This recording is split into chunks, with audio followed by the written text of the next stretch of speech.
खबर सबसे पहले कांग्रेस कार्य समिति की लेंगे। कांग्रेस कार्य समिति की बैठक अभी चल रही है।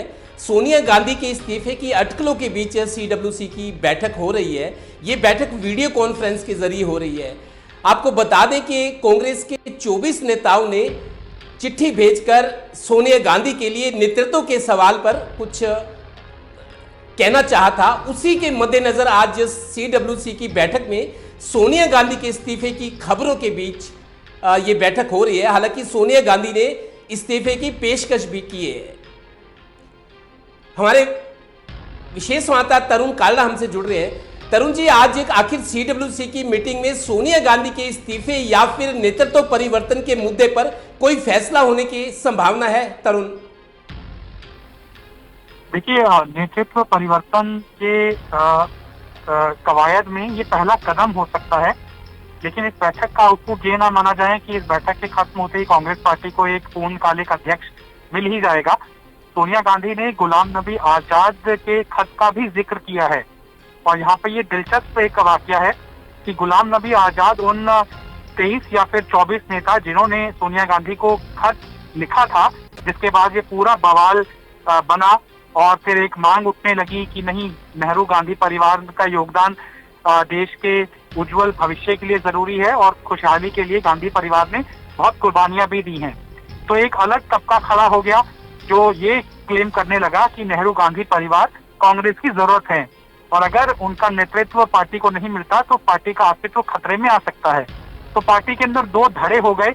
एक ऐसा हो गया जो गांधी और नेहरू परिवार से ये आग्रह कर रहा है कि पूर्णकालिक अध्यक्ष दीजिए, बेशक वो गांधी परिवार से अलग ही क्यों ना हो, जिनमें गुलाम नबी आजाद भी शामिल हैं। सोनिया गांधी उन्हीं के खत का जिक्र करते हुए, क्योंकि वो सिर्फ अकेले नहीं थे, कपिल सिब्बल ने भी उस खत के अंदर हस्ताक्षर किए थे, संदीप दीक्षित ने भी उस खत पर हस्ताक्षर किए थे, योगानंद शास्त्री ने भी हस्ताक्षर किए थे, अरविंदर सिंह लवली ने भी हस्ताक्षर किए, तो कई बड़े नेता हैं, 23-24 के नाम हैं। तो सोनिया गांधी ने उस खत का भी जिक्र किया और ये कहा कि गुलाम नबी आजाद जी ने जो खत उनको लिखा है वो उनका सम्मान करती हैं और अब वो चाहती हैं कि नए अध्यक्ष को बनाने की कवायद, यानी कि उसका प्रोसेस, उसकी प्रक्रिया शुरू की जानी चाहिए और अब वो अंतरिम अध्यक्ष पद पर नहीं बने रहना चाहती। ये एक बड़ी डेवलपमेंट है और इन नेताओं के खत की आलोचना पूर्व प्रधानमंत्री डॉक्टर मनमोहन सिंह और पूर्व रक्षा मंत्री ए.के. एंटनी ने की है। बैठक के अंदर ए.के. एंटनी ने ये कहा है कि कांग्रेस पार्टी के हाईकमांड को कमजोर करना कांग्रेस पार्टी को कमजोर करने जैसा होगा, सोनिया गांधी को अध्यक्ष पद पर बने रहना चाहिए। ए.के. एंटनी ने सीडब्ल्यूसी की बैठक में ये बयान दिया और डॉक्टर मनमोहन सिंह ने उसके बाद कहा कि ए.के. एंटनी बिल्कुल ठीक कह रहे हैं और ये जो लेटर लिखा गया है वो कहीं ना कहीं आलाकमान को कमजोर करने जैसा है। बड़ी डेवलपमेंट सामने आ रही है। अब सीडब्ल्यूसी भंग होने की तरफ शायद बढ़ सकती है। आधिकारिक तौर पर अभी तो कुछ नहीं कहा जा सकता क्योंकि मीटिंग अभी तक जारी है और अभी इसका पूरा आउटकम कांग्रेस पार्टी का आधिकारिक तौर पर सामने नहीं आया है। लेकिन ये जो दिलचस्प चीजें सामने आई है, बुलेट पॉइंटर के तौर पर अगर कथुरिया जी समझना चाहे दर्शक, तो पहला ये है कि सोनिया गांधी ने इस्तीफे की पेशकश की है, उनका खत पढ़ा जा रहा है, उनके खत के अंदर इस बात का जिक्र किया गया है कि गुलाम नबी आजाद सहित 23-24 नेताओं ने आग्रह किया है आला कमान से कि पार्टी को पूर्णकालिक अध्यक्ष की जरूरत है, पार्टी का जनाधार कमजोर हो रहा है, कार्यकर्ताओं का मनोबल कमजोर हो रहा है। लिहाजा सोनिया गांधी ने ऑफर किया है कि कार्य समिति सीडब्ल्यूसी यानी कि कांग्रेस वर्किंग कमेटी उनके इस्तीफे को कबूल करे और नए अध्यक्ष बनाने की प्रक्रिया को शुरू किया जाए। दूसरी महत्वपूर्ण डेवलपमेंट यह है कि गुलाम नबी आजाद सहित जो 23-24 नेताओं ने खत लिखा था उसकी आलोचना की है पूर्व प्रधानमंत्री डॉक्टर मनमोहन सिंह ने और पूर्व रक्षा मंत्री ए.के. एंटनी ने। ए.के. एंटनी ने कहा है कि हाईकमांड को कमजोर करना कांग्रेस पार्टी को कमजोर करने जैसा होगा। अब देखना दिलचस्प होगा कि दो धड़ों में बटी कांग्रेस अपना अध्यक्ष चुनने की राह कैसे तय करती है। तरुण जी, जिस तरीके से कांग्रेस में अंतर्द्वंद नजर आ रहा है, नेतृत्व का सवाल उठ रहा है, जिस तरीके आज सीडब्ल्यूसी की मीटिंग है, लगता है अब कांग्रेस अपने फैसलों में तेजी जरूर लाएगी, क्योंकि जो निराशा का माहौल नजर आ रहा है, नेतृत्व परिवर्तन की बात है और मसले हैं। हरियाणा में 6 साल से कमेटियां नहीं बनी, बिना फौज के, बिना सेनापति के कांग्रेसी लड़ रहे हैं, अब बड़ौदा उपचुनाव है, बहुत सारे इश्यूज हैं। तो मेरे को लगता है जिस तरीके का दबाव और अंतर्द्वंद बढ़ रहा है, तो कांग्रेस में अब जो भी फैसले होंगे अब तेजी से होंगे, अब लिंगर होने वाला मसला नहीं चल सकता। तरुण, बिल्कुल, आपने हरियाणा का जिक्र किया खथुरिया जी, दिल्ली के अंदर भी यही हालात है। 6-7 साल से तो कार्यकारिणी का गठन ही नहीं हुआ है। जो जनरल सेक्रेटरी बने हुए थे सैकड़ों की संख्या में, वो अपने घरों के बाहर बोर्ड तो लगाते हैं, लेकिन कांग्रेस पार्टी के ना प्रदर्शन में शामिल होते हैं, ना कांग्रेस पार्टी को मजबूत करने के लिए जमीनी स्तर पर कोई काम करते हैं। अपना व्यक्तिगत स्वार्थ साधने के लिए ही सिर्फ नेता बने हुए हैं और पार्टी के प्रति उनकी कोई जवाबदेही है ही नहीं।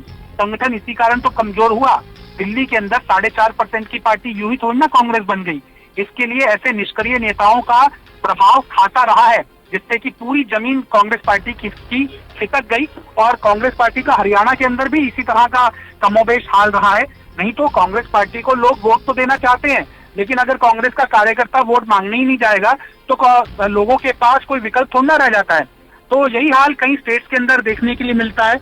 और आपने सही जिक्र किया है कि अब जो आला कमान है, जो भी हो, वो ज्यादा दिनों तक कांग्रेस के कार्यकर्ताओं को गुमराह नहीं कर सकता है, उन्हें अंधेरे में नहीं रख सकता है कि हाँ अंतरिम अध्यक्ष बन रहा है, नहीं यही अंतरिम अध्यक्ष ठीक है, नहीं गांधी परिवार से अलग हुआ तो पार्टी के स्प्लिट होने का खतरा बना रहेगा। अब पार्टी को उससे एक कदम आगे बढ़ना होगा। और पिछले 6-7 साल के अंदर अगर आप देखें तो एक विपक्ष के चेहरे के तौर पर राहुल गांधी खुद को स्थापित कर चुके हैं। आप भी जहन में कोई ऐसा नाम नहीं आएगा जो पीएम मोदी की आलोचना सीधे उनका नाम लेकर करता हो। बड़े नेताओं की फहरिस्त तो बहुत ज्यादा है, जो कि प्रधानमंत्री बनने की फहरिस्त में उनका नाम लिया जाता है। जैसे कि शरद पवार का नाम लिया जाता है, उन्होंने आज तक प्रधानमंत्री नरेंद्र मोदी का सीधे नाम लेकर आलोचना नहीं की है। अखिलेश यादव है, उनका भी जिक्र किया जाता है, मायावती का जिक्र किया जाता है, एच डी देवेगौड़ा का जिक्र किया जाता है। कई ऐसे बड़े नेता हैं जो जब बात आती है कि विपक्ष का चेहरा कौन होगा तो नाम कम सुनाई देते हैं। सबसे ज्यादा नाम सुनाई देता है कि राहुल गांधी तो सबसे ज्यादा मुखर विरोधी हैं। कौन सी ऐसी मोदी सरकार की नीति नहीं है जिसकी राहुल गांधी ने आलोचना ना की हो। लेकिन राहुल गांधी का जो प्राइमरी ऑब्जेक्शन जब इस्तीफा दिया था उन्होंने, तो वो ये था कि कांग्रेस पार्टी के अंदर वरिष्ठ नेता इतने प्रभावशाली हैं कि वो अपने भाई भतीजावाद को सबसे सर्वोपरि रखते हैं और अपने पुत्रों को पुत्रियों को टिकट दिलाने के लिए उन पर लगातार दबाव बनाते हैं। और सीडब्ल्यूसी का गठन किया जाना चाहिए ताकि नई युवा शक्ति का संचार किया जा सके और अध्यक्ष को फैसले लेने की स्वतंत्रता होनी चाहिए। उस पर दबाव नहीं बनाना चाहिए नेता को कि अगर मेरे पुत्र को टिकट नहीं दिया तो कांग्रेस पार्टी को वहां पे मैं हरवा दूंगा या फिर मैं भी चुनाव नहीं लड़ूंगा। इस तरह की ब्लैकमेलिंग जो सत्तारूढ़ बीजेपी है उसके अंदर देखने के लिए कहाँ मिलती है। सीएम अगर खट्टर बनेंगे हरियाणा में, किसी को इस बात का इल्म भी था, लेकिन जब आलाकमान ने फैसला लिया तो सभी ने उसको सर माथे पर लगाया।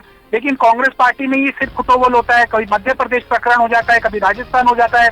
गोवा के अंदर पहले ही नंबर की पार्टी होने के बावजूद सरकार बनाने की तरफ कोई कदम नहीं उठाए जाते। मणिपुर के अंदर ये हालात है। कई स्टेट ऐसे हैं जहां पर कांग्रेस पार्टी को लोगों ने जनादेश दिया तो सही, लेकिन कांग्रेस आलाकमान की निष्क्रियता के कारण या फिर उसके स्वतंत्र तरीके से काम ना करने के कारण बीजेपी फायदा उठा गई और अन्य घटक दलों को जोड़कर सरकार बना ली। अब कांग्रेस पार्टी को ये लग रहा है, जो छटपटा रहे हैं नेता, कि ऐसे तो कांग्रेस पार्टी खत्म हो जाएगी, क्योंकि 2024 के लिए लोग बात करने शुरू कर चुके हैं कि कोई विकल्प नहीं है, पीएम मोदी ही अगले पीएम होंगे, तीसरी बार उन्हीं को पीएम बनाया जाएगा। तो अब नेताओं के अंदर जो ये अंतर्द्वंद था वो सामने आ रहा है और ये एक अच्छी प्रक्रिया है। अगर इस पूरे विवाद के बाद एक मजबूत विपक्ष निकल के निकलता है तो लोकतंत्र का तो इससे फायदा ही होगा ना, क्योंकि अगर लोकतंत्र के अंदर विपक्ष कमजोर होगा तो सत्तारूढ़ दल को मालूम ही नहीं चलेगा कि वो गलती कहां पर कर रहा है। विपक्ष चूंकि अपनी आवाज प्रखर तरीके से, पुख्ता तरीके से, मजबूत तरीके से उठा नहीं पाएगा। तो ये सब चीजें लोकतंत्र के लिए अच्छी चीजें हैं और उम्मीद की जानी चाहिए कि इससे बाहर निकलकर कांग्रेस पार्टी को एक मजबूत विपक्ष के तौर पर नेतृत्व मिल सकेगा, जिसकी लोग भी आशा करते हैं।